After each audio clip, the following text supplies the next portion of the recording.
I want to break free. I want to break. Hi everybody. Now, believe it or not, I got myself done up for you today, but then I decided to take the dog out before I did my video, got drenched, and this is the result. Anyway, today I'm going to make a Madeira cake because Carolyn's asked me for a Madeira cake on Facebook, and Jenny on Instagram has asked me to show her how to get my cakes to rise because she has a problem. Now then, if I tell you, I very, very rarely use additional raising agent, you know, baking powder and what have you. I use self-raising flour, and I know that's got raising agent in it, but I don't put anything extra in it. It's all about the mixing. So let me show you how I mix a cake. Here we go. Making here a lemon and caraway Madeira cake, but the recipe gives you all sorts of flavour options. And I start by creaming together the butter and the sugar until it's really light and fluffy, and then I start to add the eggs.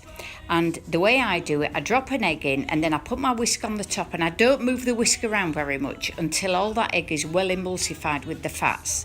Can you see? And then I start to move it around.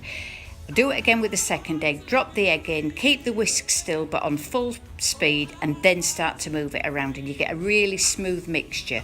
I've got 2 flours going into this cake, plain and self-raising, so I pass them both through a sieve, and then you can see the action for folding it in. And then when all the flour's incorporated, only then do I add the flavours. So I'm adding in here lemon and caraway, and transfer the whole lot into the prepared tin. This will bake for an hour, and then you've got a very nice little cake that'll easily keep a week in a tin.